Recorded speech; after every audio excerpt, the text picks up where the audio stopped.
मेष राशि के जातकों के लिए 18 मार्च 2025 से 18 मई 2025 तक का समय जबरदस्त बदलाव लेकर आने वाला है। आने वाले 3 महीने मार्च, अप्रैल और मई खास रहेंगे क्योंकि इस दौरान नवग्रहों में बड़ा परिवर्तन होगा। खास तौर पर 4 प्रमुख ग्रह लंबे समय बाद राशि परिवर्तन करने जा रहे हैं, जिनका प्रभाव दीर्घकालिक होगा। इन बदलावों का असर आपके जीवन के हर पहलू पर पड़ेगा, चाहे वह स्वास्थ्य हो, वित्तीय स्थिति हो, करियर हो, व्यापार हो या फिर शिक्षा और प्रतियोगी परीक्षाएं। इसके अलावा संतान सुख, प्रेम जीवन, वैवाहिक संबंध, भाग्य, लाभ हानि और विदेश यात्रा जैसी महत्वपूर्ण बातों पर भी ये परिवर्तन असर डालेंगे। इस पूरे समय को विस्तार से समझने के लिए आइए जानते हैं आने वाले दिनों में आपकी राशि के लिए क्या संकेत मिल रहे हैं। इससे पहले कि हम भविष्यफल पर चर्चा करें, यह समझना जरूरी है कि यह विश्लेषण आपकी चंद्र राशि पर आधारित है, लेकिन आप इसे अपने नाम राशि या लग्न राशि के आधार पर भी देख सकते हैं। अब सबसे पहले बात करते हैं ग्रहों की वर्तमान स्थिति की। अगर हम सौरमंडल की चाल को देखें तो बृहस्पति इस समय आपके द्वितीय भाव में वृषभ राशि में गोचर कर रहे हैं और 14 मई को राशि परिवर्तन कर तीसरे भाव में मिथुन राशि में प्रवेश करेंगे। वहीं मंगल फिलहाल आपके तीसरे भाव में मिथुन राशि में स्थित है, लेकिन 3 अप्रैल को ये कर्क राशि में प्रवेश कर चौथे भाव में गोचर करेंगे। इसके अलावा केतु इस समय आपके छठे भाव में स्थित है और इन ग्रहों की स्थिति आपके जीवन के विभिन्न पहलुओं पर गहरा प्रभाव डालने वाली है। 18 मई 2025 को ग्रहों की महत्वपूर्ण चाल देखने को मिलेगी, जब ये आपके पंचम भाव में सिंह राशि में प्रवेश करेंगे। वहीं मार्च का महीना भी बड़े बदलावों का संकेत दे रहा है, क्योंकि इस दौरान 2 प्रमुख ग्रह अपनी राशि बदलने वाले हैं। 18 मार्च को सूर्य मीन राशि में गोचर करते हुए आपके द्वादश भाव में पहुंचेगा, जबकि 29 मार्च को शनि भी मीन राशि में प्रवेश कर आपके 12वें भाव में आ जाएगा। इसी दिन से आपके जीवन में शनि की 7.5 का पहला चरण शुरू होगा, जो अगले 7.5 सालों तक प्रभावी रहेगा। मार्च का महीना इस परिवर्तन के कारण विशेष रूप से महत्वपूर्ण रहेगा, क्योंकि शनि की यह स्थिति आपके जीवन के कई क्षेत्रों को गहराई से प्रभावित करेगी। अब सवाल यह उठता है कि यह 7.5 आपके लिए कैसी रहने वाली है। आइए इस पर विस्तार से चर्चा करते हैं। मार्च, अप्रैल और मई के महीनों में शुक्र उच्च राशि में 12वें भाव से गोचर करेंगे, जिससे इस अवधि में विशेष प्रभाव देखने को मिलेगा। इस दौरान राहु और बुध भी मित्र ग्रहों के रूप में प्रभाव डालेंगे, जिसमें बुध मार्च और अप्रैल में 12वें भाव में रहकर 7 मई को आपकी राशि में प्रवेश करेगा। वहीं सूर्य 18 मार्च को मीन राशि में प्रवेश करेगा, फिर 14 अप्रैल को आपकी राशि में आएगा और 15 मई को वृषभ राशि में गोचर करेगा। सूर्य का गोचर हर महीने बदलता है, लेकिन राहु, केतु, शनि और गुरु जैसे ग्रहों का प्रभाव दीर्घकालिक होता है और हमारे जीवन में गहरी छाप छोड़ता है। मार्च से मई तक का समय ग्रहों की महत्वपूर्ण चालों से भरा रहेगा, जो आपके जीवन में गहरे प्रभाव छोड़ सकते हैं। 18 मार्च को सूर्य का गोचर होगा, जबकि 29 मार्च को शनि अपनी राशि बदलेगा। इसी महीने शुक्र 2 मार्च से वक्री अवस्था में चले जाएंगे और पूरे 43 दिनों तक इस स्थिति में रहेंगे। मार्च का महत्व और भी बढ़ जाता है, क्योंकि इस दौरान 2 ग्रहण लगने वाले हैं। 18 मार्च को चंद्र ग्रहण और 29 मार्च को सूर्य ग्रहण। अप्रैल भी कम अहम नहीं रहेगा, क्योंकि 3 अप्रैल को मंगल कर्क राशि में प्रवेश करेंगे और 14 अप्रैल को सूर्य मेष राशि में आ जाएंगे। लेकिन सबसे बड़ा खगोलीय बदलाव मई में देखने को मिलेगा, जब 7 मई को बुध मेष राशि में आएंगे, 14 मई को गुरु अपनी राशि बदलेंगे और 15 मई को सूर्य वृषभ राशि में गोचर करेंगे। इन सभी परिवर्तनशील ऊर्जाओं के कारण यह पूरा समय ज्योतिषीय दृष्टि से अत्यंत महत्वपूर्ण रहने वाला है। 18 मई को राहु और केतु अपनी चाल बदलते हुए धन भाव में वृषभ राशि में प्रवेश करेंगे, जबकि 23 मई को बुध भी इसी राशि में गोचर करेगा। ग्रहों की यह स्थिति कई क्षेत्रों में प्रभाव डालने वाली है। और अब सवाल यह उठता है कि इसका शुभ और अशुभ प्रभाव हमारे जीवन पर कैसे पड़ेगा, इससे लाभ उठाने के लिए कौन से उपाय करने होंगे और किन क्षेत्रों में सकारात्मक परिणाम देखने को मिल सकते हैं। सबसे पहले हमें राशि के स्वामी और लग्नेश ग्रह की भूमिका को समझना होगा, क्योंकि यदि लग्न का स्वामी मजबूत स्थिति में हो तो पूरा महीना अनुकूल रूप से बीतता है। चूंकि मेष और वृश्चिक राशि दोनों के स्वामी मंगल हैं, इसलिए इनका प्रभाव विशेष रूप से महत्वपूर्ण होगा। इस समय मंगल अपने अनुकूल भाव में स्थित है, जो साहस, पराक्रम और आत्मविश्वास को बढ़ावा देने वाले कारक माने जाते हैं। ऐसे में यह समय ऊर्जा से भरपूर रहेगा और सही दिशा में प्रयास किए जाएं तो बेहतरीन परिणाम मिलने की संभावना प्रबल रहेगी। मार्च का महीना आपके लिए कई सकारात्मक बदलाव लेकर आएगा, खासकर स्वास्थ्य और आत्मविश्वास के मामले में। इस दौरान आपको कुछ बेहतरीन अवसर मिल सकते हैं और भाग्य भी आपके पक्ष में काम करेगा। यात्राओं से लाभ मिलने की संभावना रहेगी, जबकि करियर में भी एक बड़ा परिवर्तन देखने को मिल सकता है। मंगल की अष्टम दृष्टि आपके दशम भाव यानी करियर भाव पर पड़ेगी, जिससे पेशेवर जीवन में महत्वपूर्ण बदलाव हो सकते हैं।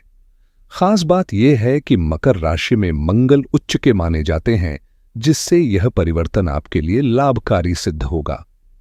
29 मार्च तक परिस्थितियां बेहद अनुकूल रहेंगी, लेकिन इसके बाद शनि का राशि परिवर्तन होगा, जो करियर के स्वामी हैं, और उनके प्रभाव से आपके कार्य क्षेत्र में स्थायित्व और नई जिम्मेदारियां आ सकती हैं।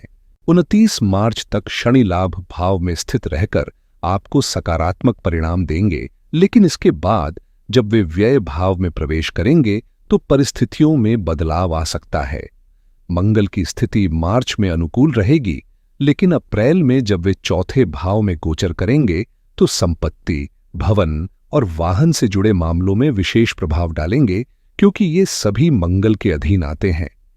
इस समय आपके लिए भूमि, मकान और प्रॉपर्टी से जुड़े लाभ मिलने की संभावना बनेगी, लेकिन चूंकि मंगल नीच राशि में होंगे, इसलिए जल्दबाजी में लिए गए निर्णय नुकसानदायक हो सकते हैं। अहंकार, आवेग और गुस्से में वृद्धि होने की संभावना रहेगी, जिससे संबंधों और महत्वपूर्ण कार्यों में रुकावट आ सकती है। ऐसे में धैर्य और संतुलन बनाए रखना जरूरी होगा, ताकि इस अवधि को सफलतापूर्वक प्रबंधित किया जा सके। अप्रैल और मई के महीनों में प्रॉपर्टी से जुड़ा कोई भी निर्णय लेने से पहले अच्छी तरह विचार करना जरूरी होगा, क्योंकि जल्दबाजी में लिए गए फैसले नुकसानदेह साबित हो सकते हैं। हालांकि घबराने की जरूरत नहीं है, क्योंकि मंगल आपकी राशि के स्वामी हैं और लग्नेश ग्रह सदैव शुभ प्रभाव देते हैं। फिर भी आवेग में आकर कोई बड़ा कदम उठाने से बचना ही समझदारी होगी। कुल मिलाकर मार्च, अप्रैल और मई में मंगल की स्थिति संतुलित रहने वाली है, लेकिन अगर आप उनके प्रभाव को और अधिक सकारात्मक बनाना चाहते हैं तो नियमित रूप से मंगल चंडिका स्तोत्र का पाठ करना लाभकारी रहेगा। यह न केवल आपकी ऊर्जा को सही दिशा में केंद्रित करेगा, बल्कि आपको मानसिक स्थिरता और सही निर्णय लेने की क्षमता भी प्रदान करेगा। यदि किसी राशि का स्वामी और लग्नेश मजबूत स्थिति में हो तो पूरा महीना अनुकूल तरीके से व्यतीत होता है, लेकिन मंगल के नीच राशि में होने के कारण अपेक्षित परिणाम नहीं मिल पाएंगे। ऐसे में ध्यान देने वाली बात यह है कि दूसरे भाव के स्वामी शुक्रदेव, जो वृषभ राशि के अधिपति हैं, इस अवधि में महत्वपूर्ण भूमिका निभाएंगे। शुक्र आपके सप्तम भाव के भी स्वामी हैं और वर्तमान में 12वें भाव में उच्च राशि में गोचर कर रहे हैं। 12वें भाव में शुक्र की स्थिति अच्छी मानी जाती है, क्योंकि यह भाव सुख सुविधाओं और व्यय से जुड़ा होता है। ऐसे में मार्च, अप्रैल और मई के महीनों में आर्थिक प्रवाह बना रहेगा, धन आएगा, लेकिन उसी रफ्तार से खर्च भी होगा। इस समय आपको अपने परिवार और कुटुंब से जुड़े मामलों पर विशेष ध्यान देने की जरूरत होगी, ताकि संतुलन बना रहे और अनावश्यक तनाव से बचा जा सके। इस अवधि में पारिवारिक संबंधों में सामंजस्य बनाए रखना बेहद जरूरी होगा, क्योंकि पति पत्नी के बीच टकराव की स्थिति उत्पन्न हो सकती है। खास तौर पर प्रेम संबंधों को लेकर अतिरिक्त सतर्कता बरतनी होगी, क्योंकि इस समय अनचाहे विवाद या गलतफहमियों की संभावना बनी रहेगी। भोग विलास में वृद्धि का संकेत मिल रहा है, लेकिन इसके साथ ही कुछ अप्रत्याशित परिस्थितियां भी जन्म ले सकती हैं, जिनमें आरोप प्रत्यारोप की स्थिति बन सकती है। इसलिए स्त्री और पुरुष दोनों के लिए यह समय संयम और समझदारी से काम लेने का है। शुक्र का 12वें भाव में गोचर लग्जरी और सुख सुविधाओं में वृद्धि तो करेगा, लेकिन राहु की उपस्थिति इसे जटिल बना सकती है। भौतिक समृद्धि के बावजूद संतुलित दृष्टिकोण अपनाना और अपने फैसलों में सावधानी रखना आवश्यक होगा, ताकि अनावश्यक विवादों से बचा जा सके। भूमि, भवन, संपत्ति, वाहन और आर्थिक स्थिति में मजबूती का संकेत मिल रहा है, लेकिन साथ ही खर्चों पर नियंत्रण रखना भी आवश्यक होगा, विशेष रूप से वैवाहिक जीवन को संतुलित बनाए रखने के लिए। अब यदि बुध ग्रह की स्थिति पर गौर करें तो मार्च और अप्रैल के दौरान इनका गोचर 12वें भाव में रहेगा। बुध, जो आपके तीसरे और छठे भाव के स्वामी हैं, 12वें भाव में शुभ परिणाम नहीं देते, क्योंकि यह स्थिति काल पुरुष कुंडली में इन्हें नीच का बना देती है, जिससे नकारात्मक प्रभाव प्रबल हो सकता है। हालांकि इस बार एक विशेष राजयोग बन रहा है, नीच भंग राजयोग। जिस राशि में बुध नीच के होते हैं, उसी राशि में शुक्र उच्च का प्रभाव दे रहे हैं, जिससे बुध की अशुभता काफी हद तक कम हो जाएगी और कई क्षेत्रों में संतुलित और सकारात्मक परिणाम मिलने की संभावना रहेगी। इस स्थिति में जो दोष उत्पन्न हुआ था वह पूरी तरह समाप्त हो गया है, जिसे ज्योतिष में नीच भंग राजयोग कहा जाता है। साथ ही बुध विपरीत परिवर्तन राजयोग भी बना रहे हैं, जिससे यह समय और अधिक प्रभावशाली बन जाता है। इसलिए घबराने की कोई आवश्यकता नहीं है, बल्कि यह कालखंड आत्मविश्वास और पराक्रम में वृद्धि लेकर आएगा। विशेष रूप से जो लोग वीजा या पासपोर्ट बनवाने की प्रक्रिया में हैं, विदेश यात्रा की योजना बना रहे हैं या एक्सपोर्ट इंपोर्ट के व्यवसाय से जुड़े हुए हैं, उनके लिए यह समय अत्यंत अनुकूल रहेगा। मार्च और अप्रैल के महीनों में बुध विदेश संबंधित कार्यों में लाभ प्रदान करेंगे, जिससे अंतर्राष्ट्रीय व्यापार और विदेशी संपर्कों से जुड़े लोगों को सफलता मिलने की पूरी संभावना है। आपका व्यापारिक परिदृश्य मजबूत रहेगा, साथ ही आपकी बुद्धि भी तेज और निर्णय लेने की क्षमता सशक्त होगी। प्रतियोगी परीक्षाओं में सफलता के संकेत मिलेंगे, क्योंकि बुध छठे भाव के स्वामी हैं, जो संघर्ष में विजय और प्रयासों में उन्नति का संकेत देते हैं। जो लोग नौकरी की तलाश में हैं, उनके लिए भी सकारात्मक अवसर बन सकते हैं, जिससे रोजगार प्राप्ति की संभावनाएं प्रबल होंगी। मई में 7 तारीख को बुध के मेष राशि में प्रवेश के साथ ही स्थितियां और अधिक अनुकूल हो जाएंगी, क्योंकि यह ग्रह केंद्र भाव में आकर शुभ प्रभाव डालेगा। फिर 23 मई को वृषभ राशि में प्रवेश करते ही बुध और अधिक लाभकारी परिणाम देने लगेगा, जिससे व्यापार, बुद्धिमत्ता और यात्राओं से जुड़े कार्यों में प्रगति देखने को मिलेगी। अब अगर सूर्यदेव की बात करें तो उनका गोचर भी विशेष प्रभाव डालेगा, जो जीवन में नई ऊर्जा और अवसरों को जन्म देगा। मार्च में सूर्य लाभ भाव में गोचर करेंगे, जिससे 18 मार्च तक शिक्षा, संतान, प्रेम संबंधों और वित्तीय स्थिरता में सकारात्मकता बनी रहेगी। इस अवधि में छात्रों को पढ़ाई में अच्छा फोकस मिलेगा, प्रेम संबंधों में मधुरता बनी रहेगी और आर्थिक स्थिति भी संतुलित रहेगी। हालांकि 18 मार्च के बाद जब सूर्य 12वें भाव में प्रवेश करेंगे तो छात्रों का ध्यान भटक सकता है, लव लाइफ में कुछ उतार चढ़ाव आ सकते हैं और आर्थिक स्थिति में भी अस्थिरता देखने को मिल सकती है। लेकिन यह अस्थायी प्रभाव होगा, क्योंकि 14 अप्रैल को जैसे ही सूर्य मेष राशि में प्रवेश करेंगे, परिस्थितियां फिर से अनुकूल होने लगेंगी। इस गोचर से मान सम्मान, यश, धन और सरकारी क्षेत्रों में तरक्की के योग प्रबल होंगे। जो लोग सरकारी नौकरी में हैं, उन्हें प्रमोशन मिलने की संभावना होगी। वहीं व्यापार और ठेकेदारी से जुड़े लोग भी लाभ अर्जित करेंगे। इसके बाद 15 मई को सूर्य वृषभ राशि में प्रवेश करेंगे, जिससे नई संभावनाओं का उदय होगा और समृद्धि के मार्ग खुलेंगे। सूर्यदेव इस अवधि में अनुकूल परिणाम देंगे, जिससे आर्थिक परेशानियां कम होंगी, पारिवारिक संबंधों में सामंजस्य बढ़ेगा और संतान से सुखद समाचार मिल सकता है। लव लाइफ भी संतोषजनक रहेगी, जिससे मानसिक शांति बनी रहेगी। वहीं 29 तारीख को शनि के राशि परिवर्तन का विशेष महत्व रहेगा, क्योंकि वे आपके 12वें भाव में प्रवेश करेंगे।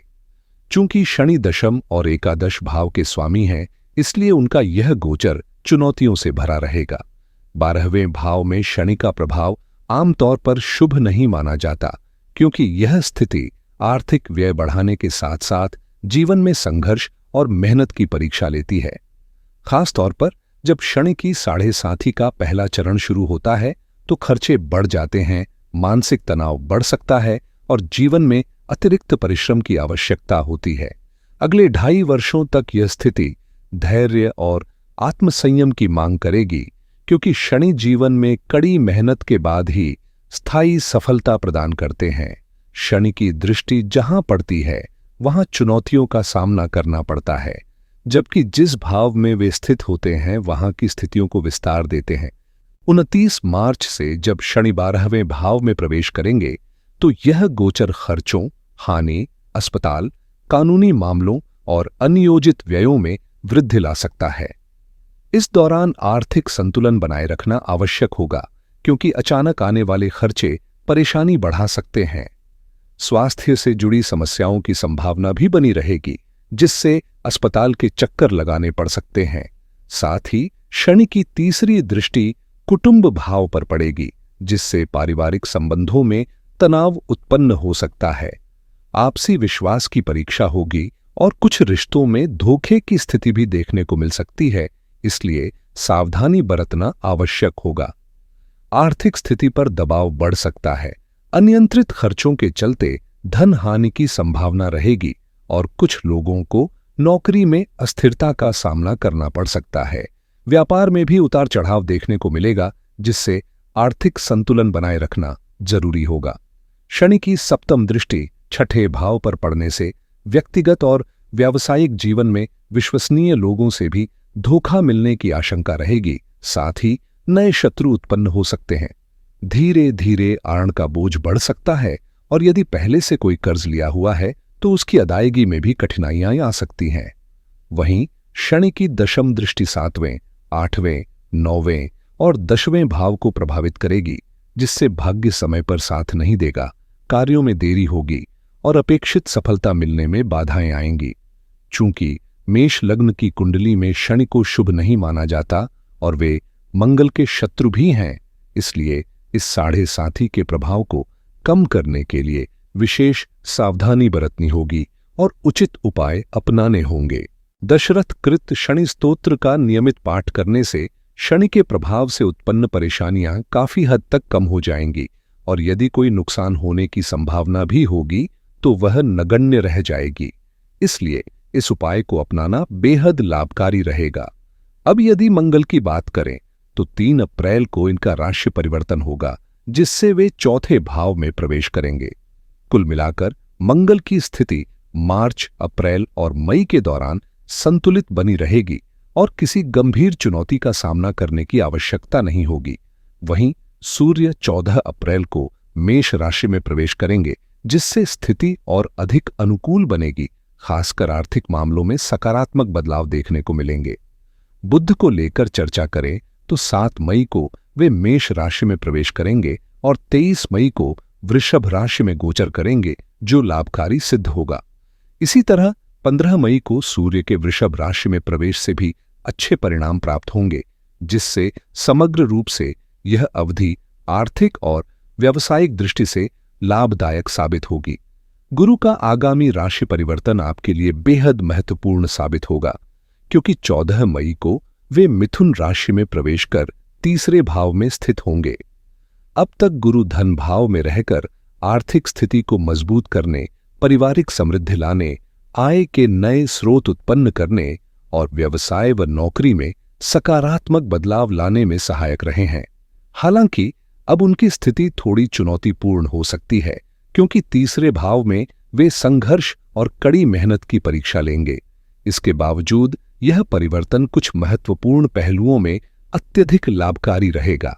विशेष रूप से जो लोग विवाह में देरी का सामना कर रहे थे उनके लिए यह समय शुभ रहेगा, और जिनके वैवाहिक जीवन में अस्थिरता थी उन्हें भी अब परिस्थितियों में सुधार देखने को मिलेगा।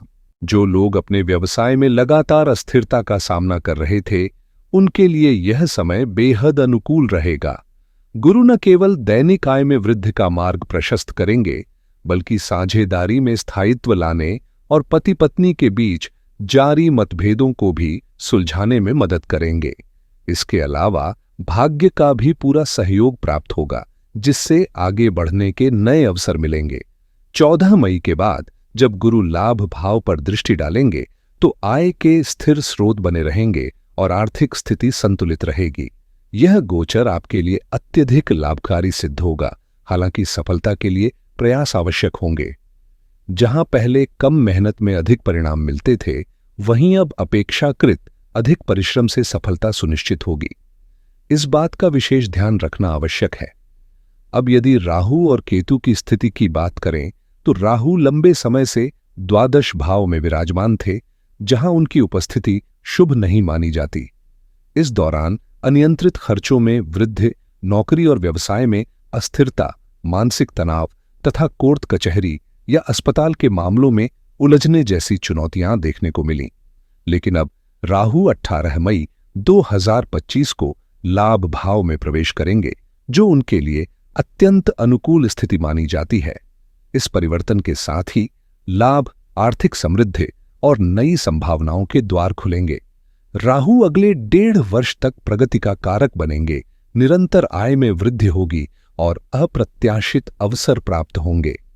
यह गोचर आपके लिए उन्नति का मार्ग प्रशस्त करेगा और आपको ऐसे मुकाम तक ले जाएगा जिसकी आपने कल्पना भी नहीं की थी।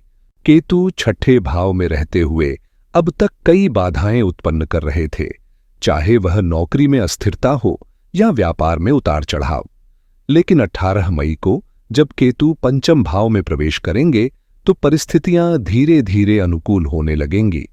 प्रतियोगी परीक्षाओं में सफलता की संभावना बढ़ेगी, आरण और शत्रुओं से मुक्ति मिलेगी और मानसिक शांति का अनुभव होगा। कुल मिलाकर आने वाले 1.5 वर्ष के लिए केतु की यह स्थिति सकारात्मक रहेगी। वहीं राहु भी लाभ भाव में आकर अच्छे परिणाम देंगे, जिससे आर्थिक स्थिति में सुधार होगा और अप्रत्याशित अवसर मिलेंगे। गुरु की कृपा भी बनी रहेगी, लेकिन शनि उतने अनुकूल नहीं रहेंगे। यदि कुंडली में शनि पहले से ही कमजोर स्थिति में है तो यह गोचर संघर्ष बढ़ा सकता है, और यदि शनि नीच राशि में है या पाप कतरी योग बना रहे हैं तो बाधाएं अधिक गंभीर हो सकती हैं। कुल मिलाकर राहु और केतु सकारात्मक ऊर्जा का संचार करेंगे, लेकिन शनि से मिलने वाली चुनौतियों के प्रति सतर्क रहना आवश्यक होगा। गुरु की कृपा आपके जीवन में संबल का कार्य करेगी। वे हर कठिनाई में मार्गदर्शक बनेंगे और परिस्थितियों को संतुलित करेंगे।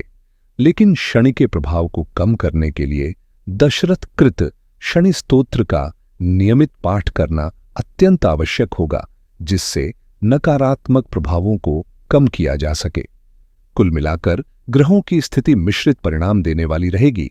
कुछ सकारात्मक बदलाव देखने को मिलेंगे, लेकिन शनि की अशुभता कुछ चुनौतियां भी उत्पन्न कर सकती है। यदि आपकी कुंडली में शनि, राहु, केतु या किसी मंद ग्रह की महादशा चल रही है तो संघर्ष की संभावना अधिक रहेगी और परिवर्तन धीमी गति से प्रभावी होंगे। सटीक भविष्यवाणी और व्यक्तिगत समाधान के लिए अपनी कुंडली का विश्लेषण कराना एक उचित कदम रहेगा। आज के लिए बस इतना ही। धन्यवाद।